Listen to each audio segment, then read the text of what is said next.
Hi friends, welcome to NC local news. ఈరోజు మనం మరొక అప్డేట్తో మీ ముందుకు వచ్చాం. శ్రీ సత్యసాయి జిల్లా కదిరి నియోజకవర్గం తనకల్ మండలం కొక్కంటి క్రాస్ సమీపంలోని ఒక రోడ్డు ప్రమాదం సంభవించింది. ఈ రోడ్డు ప్రమాదంలో లారీ మరియు బుల్లోరో వాహనం ఢీకొనడంతో బుల్లోరో వాహనంలో ప్రయాణిస్తున్న దాదాపు 40 మంది కూలీలు అందులో ఉన్నట్టు మనకు అందుతున్న సమాచారం. అందులో చాలామంది గాయపడి వారందరినీ స్వచ్ఛందంగా ఇక్కడ వందే మాత్రం టీం కావచ్చు, అలాగే కొందరు స్థానికులు గ్రామస్తులు కావచ్చు, వాళ్ళని ప్రైవేటు వాహనాల్లో 108 వాహనాలలో కూడా గాయపడిన వ్యక్తులను కూడా తరలించారు. కదిరి ప్రభుత్వ ఆసుపత్రి కావచ్చు, తనకల్ ప్రభుత్వ ఆసుపత్రికి కూడా తరలించారు. అలాగే ఈ బుల్లోరో వాహనం కూలీలు అందరూ కూలీలు పొట్టకూటి కోసం వీళ్ళు పక్కనే ఉన్నటువంటి పక్క జిల్లాలో ఉన్నటువంటి అన్నమయ్య జిల్లా మొలకల్చెరు టమోటా మండి మార్కెట్లో కూలీ పనులు చేసుకుంటూ జీవనం కొనసాగించే వ్యక్తులు వీళ్ళు కదిరి వైపు వెళ్తున్నారు.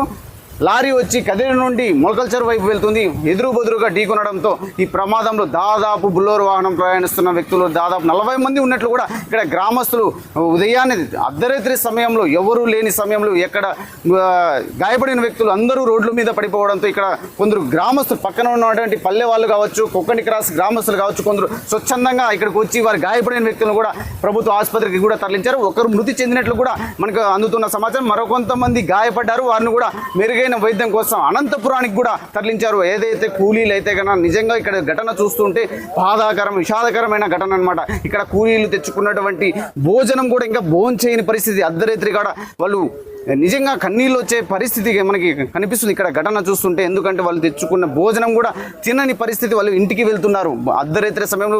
పగులంతా కూలీ పనులు చేసుకుని టమోటా బాక్సులు మోసి లోడింగ్ చేసుకొని వాళ్ళు ఇంటికి వెళ్ళే సమయంలో ఈ ప్రమాదం జరగడం కూడా చాలా బాధాకరమైన విషయం అని ఇక్కడ గ్రామస్తులు కూడా తెలుపు. అర్ధరాత్రి జరిగిన ఈ ప్రమాదాన్ని చూస్తే ఒకటి రోడ్డు మాత్రం చాలా వైడన్గా ఉంది. 10 మీటర్ల విడుతున్న రోడ్డు ఇది. నేషనల్ హైవే కాబట్టి రోడ్డు కండిషన్ కానీ రోడ్డు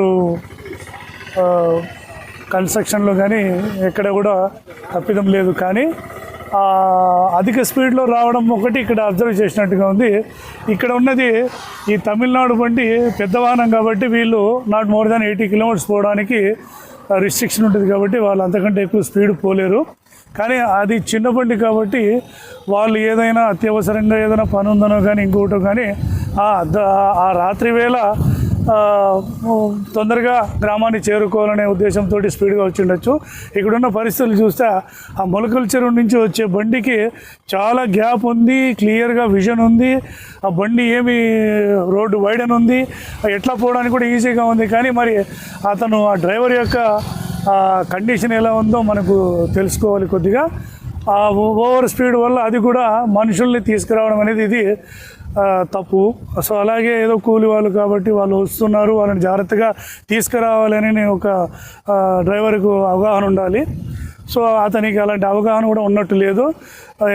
ఎంతసేపు మనం ఇక్కడి నుంచి తొందరగా గమ్యస్థానం చేరాలనే ఉద్దేశంతో స్పీడ్గా రావడము, ఎదురుగా వచ్చే వాహనాన్ని గమనించకపోవడము. అక్కడికి అతను ఇక్కడ అప్లై చేసి ఉన్నాడు. బ్రేక్స్ కూడా బాగానే ఉన్నాయి కాబట్టి బ్రేక్స్ అప్లై చేసి ఉన్నారు. సో ఆ పరిస్థితులు చూస్తామంటే అక్కడి నుంచి వచ్చే వాహనమే స్పీడ్గా రావడము, కొట్టడము, సో ఇమీడియట్గా ప్రమాదం జరగడము, అందరికీ గాయాలు కావడము జరిగింది. సో ఈ రోడ్డు కూడా రోడ్డు జామెంట్రీ కానీ రోడ్డు కానీ బాగుంది, నేషనల్ హైవే. సో వీళ్ళు ఈ ప్రమాదాలు నివారించడంలో డ్రైవర్ల పాత్ర ముఖ్యం కాబట్టి మనం ఎంతసేపు మనము డ్రైవర్లకు జాగ్రత్తగా వాహనం నడపాలి. మన తోటి ప్రయాణికులు మీ ప్రాణాలు కూడా జాగ్రత్తగా ఉండాలని కోరుకుంటాము.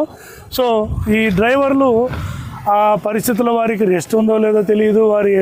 వారు ఏమన్నా నిద్రమత్తులో కానీ నిద్రలేమిలో కానీ ఉండొచ్చు. సో ఇలాంటి పరిస్థితుల్లో వాళ్ళు జాగ్రత్తగా డ్రైవింగ్ చేయాలి. ఇక్కడ ఉన్న పరిస్థితులు చూస్తే అధికంగా స్పీడ్గా తోలి వాహనాన్ని ప్రమాదం జరిగినట్టుగా అనిపిస్తూ ఉంది. మీ దగ్గర ఉన్న అప్డేట్స్ ఎంతమంది గాయాలైనాయి?